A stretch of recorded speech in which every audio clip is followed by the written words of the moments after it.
Hey folks, I'm Steph, and today I've got some UCP gear that I've dyed green and brown respectively. So just a little bit of background, UCP, sometimes people call it ACU, which isn't quite right.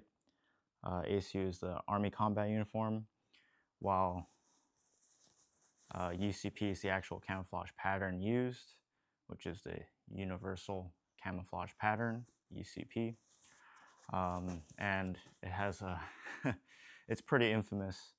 It was issued to the Army, and it's pretty infamous for being the worst camouflage ever developed for military, and just generally speaking, it's kind of horrendous. It doesn't blend in with anything.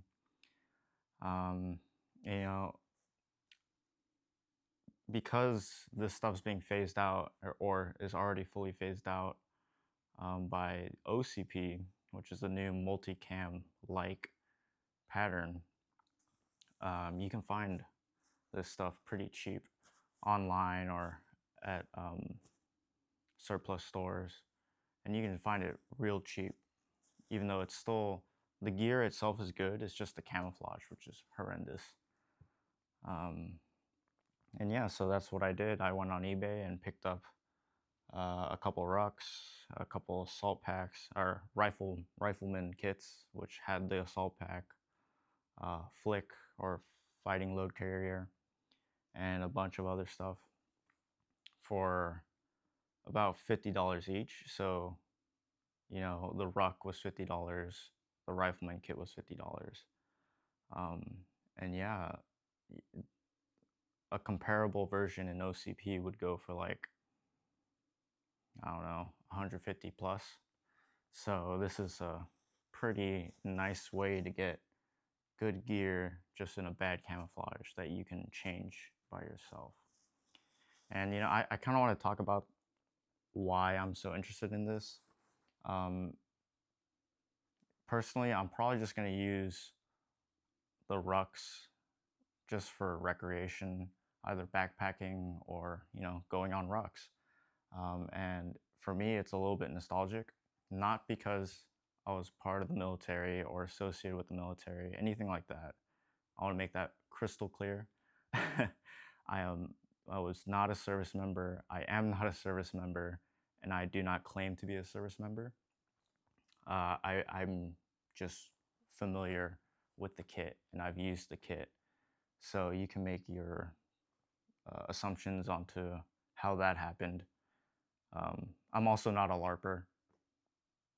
Not that there's anything necessarily wrong with that, but you can make your own assumptions about how and why I used this kit before, but now I have my own set, which I've customized. So let's just go ahead and get into the actual process of, I guess technically it's over dyeing, since the gear's already dyed, so it's technically over dyeing. So I'll just go ahead and get into that. So I'm going to start at the basis of the green that I used. So I used Rit DyeMore synthetic fabric dye. You can get this at like Walmart or like an art store like Michael's or something like that. They're around like $5 to $7 a bottle, and you can dye a decent amount of gear with just one batch. And I use 7 ounces or a full bottle of peacock green mixed with about an ounce of chocolate brown, and that's how I got this green color right here. So you can see the nylon webbing has turned like a olive, or just like an olive green. Same with the buckles. That's a big thing with the DyeMore, Rit DyeMore, is that it'll actually color any buckles or fasteners, and it slightly tints any paint. Not a lot for the greens, but it does tint the paint. So if you're gonna do this, a lot of the older videos, they show using normal Rit dye, which, you know, that'll probably work if you just want to. I think it might be cheaper than the DyeMore stuff, and you can paint or do whatever you want with the fasteners, but I just went ahead and used synthetic. It's easier, there's less steps, and it's faster, and I think from what I've seen, it has a better outcome. So basically I cut the peacock with just a touch of brown to make it a duller green, not super vibrant green, so it's a bit more versatile. It's kind of more of like an olive green, not quite olive drab, and I like how the color came out. Yeah, and then so this is the base, and then to get to this brown, you'd start with this. You would dye a set with this. I dyed it for around 30 minutes for the green, and then you would dye it again after you wrung out extra pigments. You dye it again with more chocolate brown. I only used about 4 ounces for the second, like if I wanted something brown, and it only really took 5 minutes to get to this color of brown. And the reason why I did it that way instead of just dyeing the UCP brown off the rip is because a lot of people got a pink overtone in their gear if they just dyed it with the chocolate brown. So I just wanted to avoid that, use a touch of color science, I guess, to completely eliminate any pink overtone and just come out with a nice brown. And you can see a little bit of the UCP DigiCam comes through. It shows up better on the backpacks, which I'll show you. But yeah, you know, quite frankly, for $50 plus, I'd say around $20 or less in fabric dye, you'll get gear that looks better. One, I mean, that's half the fun, right? And also it actually does perform better depending on what season it is and where you are geographically. Yeah, so I kind of wanted to show you also that the chocolate brown actually dyes the paints and the paints really well. So just as an example, on the bottom of this sustainment pouch, there's a little grommet that for drainage that's painted, and you can see on the chocolate brown dyed gear, it actually does dye the paint, which is not something that I expected really. It's a different brown from the rest of the gear, but and it does have a slight like maroon tint, but overall I think it looks better than if it was green, especially for like the zipper. You can see the teeth and the actual zipper are dyed brown, so that was nice to see. Same with these little buttons on any magazine pouches.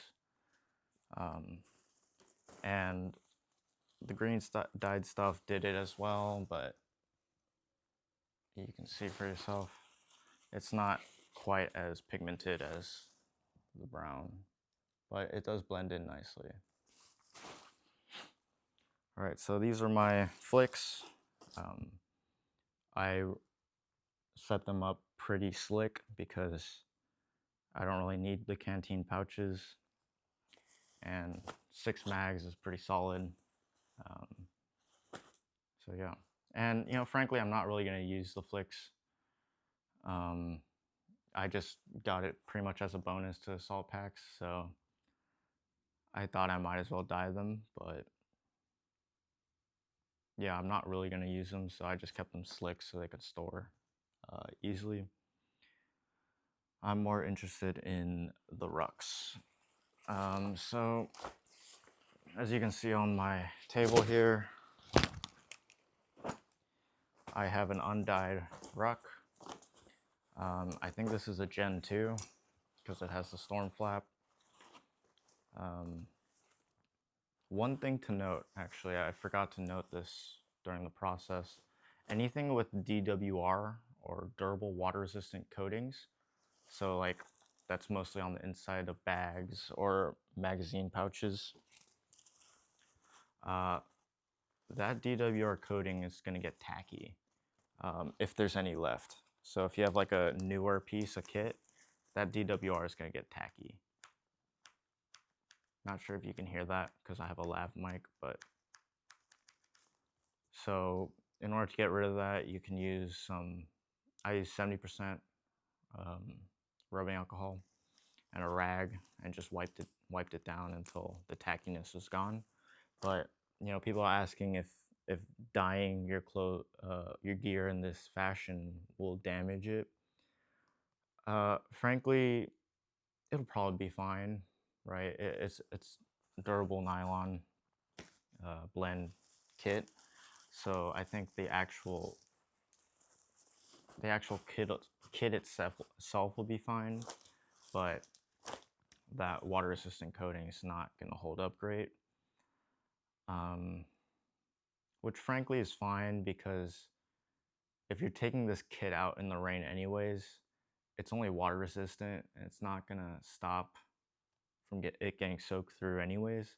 So just use a trash bag in your ruck to keep your stuff waterproof if there's if rain's an issue for you. But that's something to note, that it does, I can only assume, damage the DWR coating, and you might have to take some extra time to wipe that clean or wipe that away with some rubbing alcohol. Something else to note is that, I'm not sure how well it'll show up on camera, but different batches and different manufacturers of kit, sometimes the material doesn't react exactly the same to the dye. And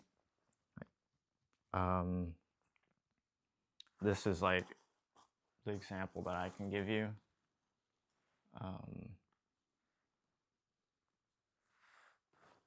So on this mag pouch, I can only assume that they're different manufacturers, or they're different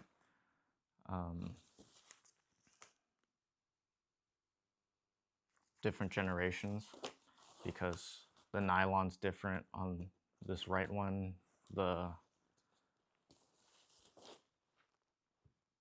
drip grommet is also different. So if you have different manufactured things, different levels of wear, or even just different batches, they can come out differently. So I think that's a big reason why the Army didn't just issue dye packs to American soldiers, because, you know, no matter how bad UCP is, it's undeniable that when UCP was being issued, that if you saw someone wearing this camouflage, you knew that they were an American soldier in the Army. So at a certain point, I think there was so much gear circulating with so many different wears that it didn't make or logistics sense at that point to issue dye packs, because at a certain point it became more about the uniform, not necessarily about blending in with the environment. The only thing that kind of refutes that is that the Army also developed UCP D, I believe, in which they put coyote brown splotches in here too, but I don't think that was issued widely, and I think it was discontinued pretty quickly before they moved on to OCP. And yeah, I mean, enough ranting about that. I'll move on to showing y'all, actually a little more rant. So this is a very distinct color pattern. It glows. If you've seen any field footage, you can like pick out soldiers pretty quickly, and that in many ways is a negative because it doesn't blend in with anything, so you could be spotted by the enemy easier. But also, it's kind of a pro, like I was saying before, because it was immediate identification.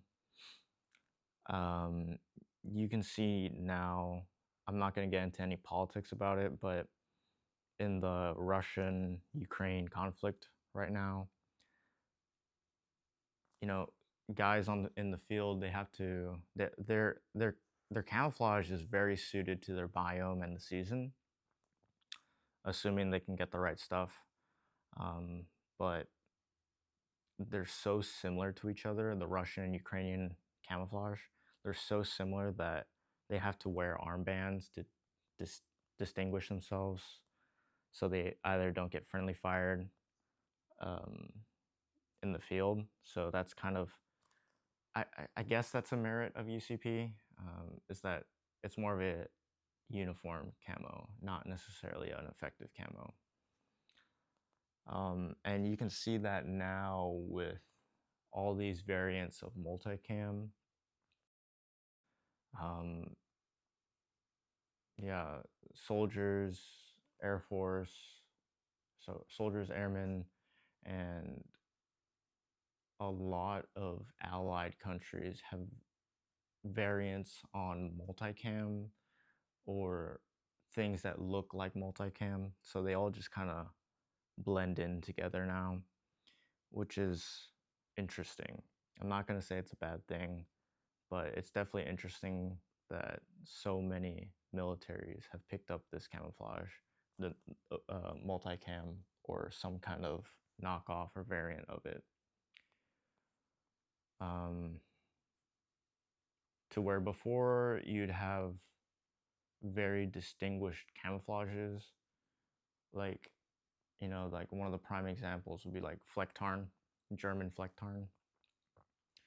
And Flecktarn was very suited to Germany, but now I believe they moved to a MultiCam like camouflage.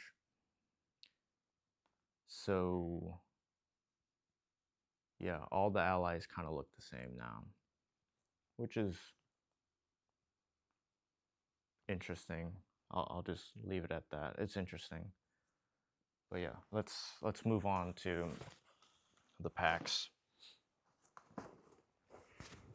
So here is my chocolate brown dyed assault pack with has a fanny pack attached to the bottom of it. And I think you can see here that the dye muted the digital camouflage, but it still shows through. And this is another example of the two colors not blending just because of different wears. I don't think many people use the fanny pack as much, so the pack definitely has more wear, and I found that the higher wear stuff takes more dye than practically new stuff. But yeah, that's the brown pack.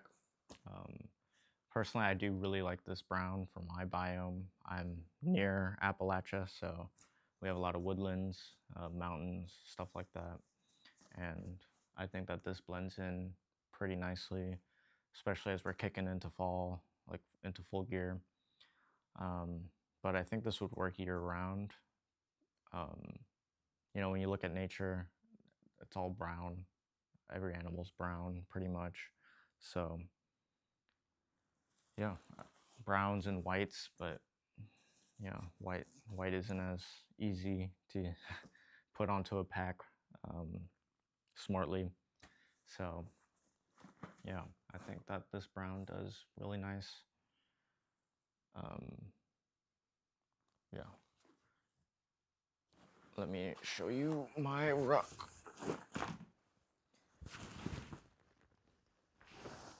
And now, here is my green rucksack.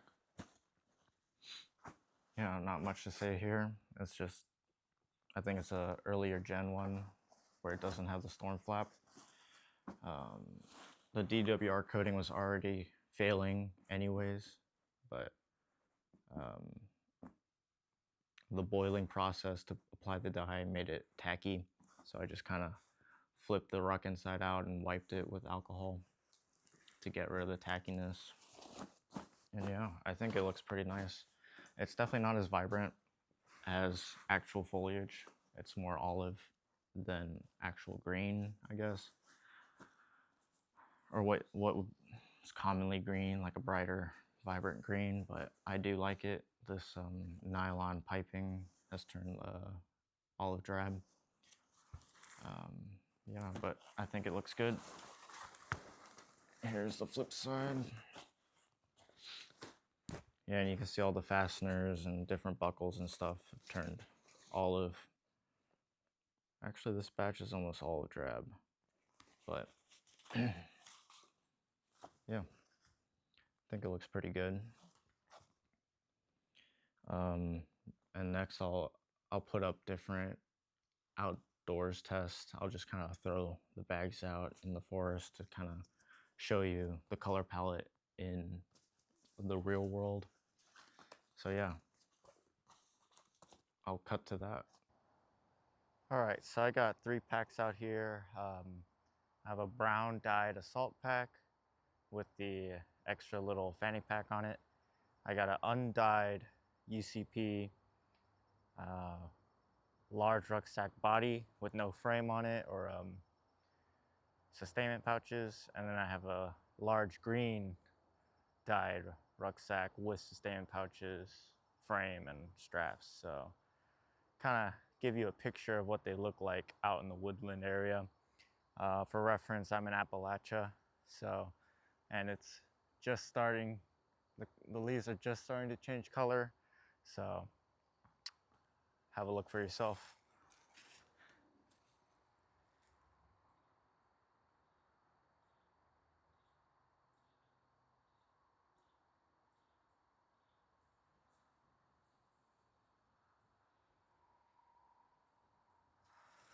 All right, so I kind of try to hide them in places that gave them an advantage. From what I found, undyed UCP does better in brighter environments, and this is a very shaded area. It's around 4 or 5 right now, so also the sun's gonna start setting in like an hour or 2. But here's the undyed pack. Kind of sticks out in this foliage. It doesn't really blend in with much around here. There's like a few lichen covered rocks that it might blend into, but overall it doesn't really cover the palette of this wooded area very well. So there's that pack. And then I have the green rucksack tucked away over here behind some leaves. So here's that one. Blends in pretty well.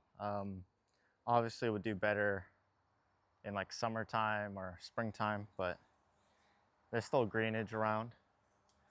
And then last we have the assault pack right here, just kind of tucked down into the dirt with some dead trees. So I think this blends in pretty well, especially when it's starting to kick into fall, winter. Yeah, let me show you another little landscape to kind of show another point of view, different lighting, just so you have a more well-rounded understanding of how these dyed packs really change the look and the capability for it to blend in with the environment.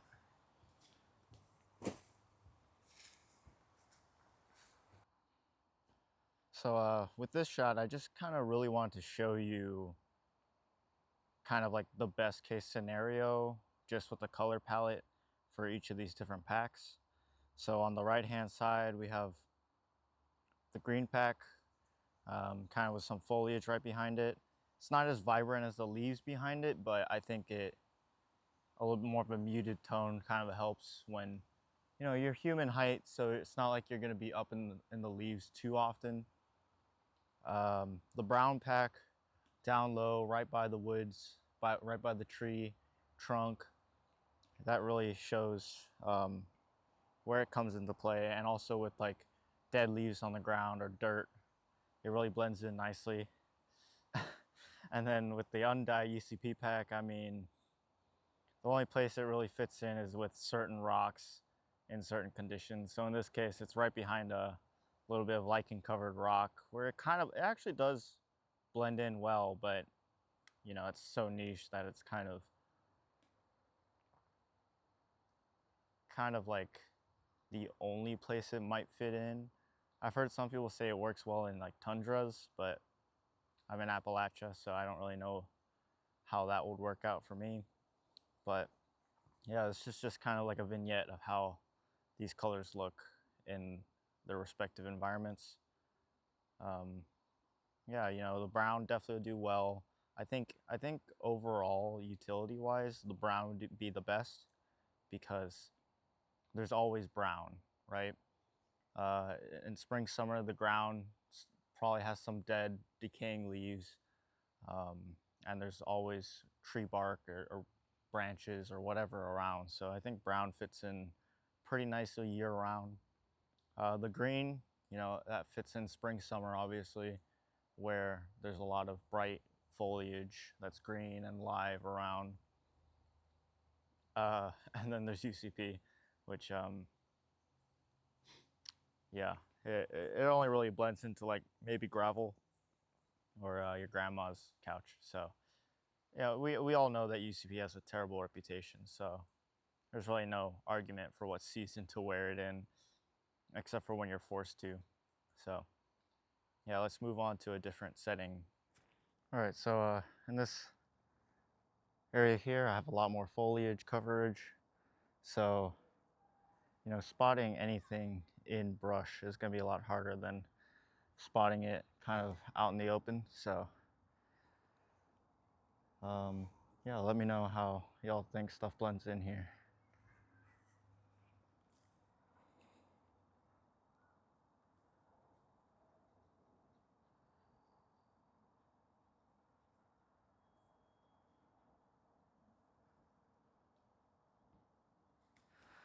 All right, so like I was saying, with all of this brush and foliage coverage,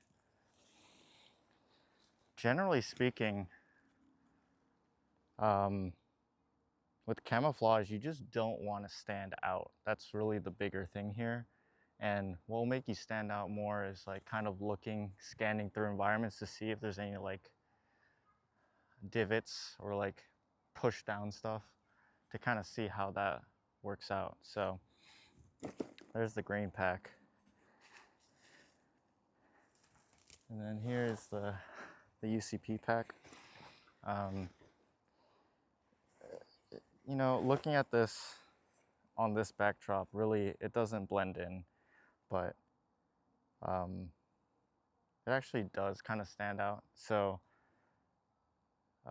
if you're even like a little bit poking out, it kind of glows on a green backdrop. But if you're completely covered by foliage, it doesn't, it's fine, I guess, you know. But you can really say that about pretty much any color except for like maybe like a highlighter orange or pink or something like that. So that's not really, it's not really a positive for the undyed stuff. It's just that you can make it work if you know basic concealment. And then the brown pack's down here. I try to tuck it down into, oh, thorns. Try to tuck it down into more like where there's dead grass and stuff. So the brown really has the opportunity to blend into the environment. But quite frankly, yeah, you know, it doesn't match the greens, but there's enough brown in nature that if you're relatively low, it'll blend in. So yeah, I'm really enjoying this brown. You know, initially I thought it was going to be a little bit maroonish or like have a pinkish tone, but at the end of the day, it really does work out in like woodland type environments. So yeah, I'll try to do one more vignette for y'all that's more with like a harsh sunlight on it, because that's actually where I think the UCP does pretty well, is when it's really bright out.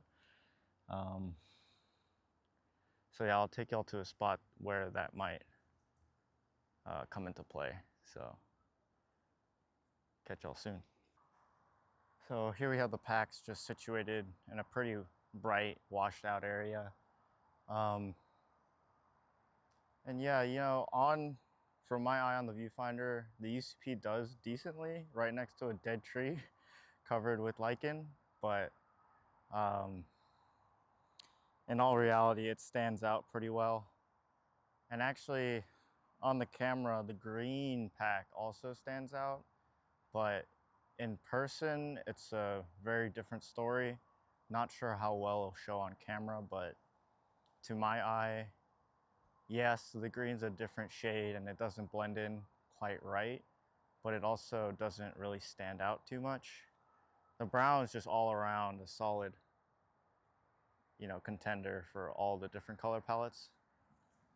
So here, I just kind of wanted to show you the idea of like standing out, right? As you can see on the right side, green, middle brown, left undyed. And you can really see that contrast, especially with the undyed pack. It just kind of glows, right? It gives a gray glow, while the green one, it stands out a little bit in this particular landscape, but it's really not that bad. And then the brown one actually does blend in quite well. So just kind of showing you that different contrast between the different dyes and how it looks. So all right, folks, welcome back. Let me know what you think of the different outdoors tests and how you think both colors fared, or I guess all three colors fared outdoors. Yeah, you know, frankly, I would recommend, if you have a bunch of UCP gear, you know, take a weekend and just have some fun with some Rit dye and see if you can, you know, make your own concoction that fits your biome and just have fun with it. You know, it's pretty cheap stuff now. And yeah, I hope y'all enjoyed this video. See you on the next one. Cheers.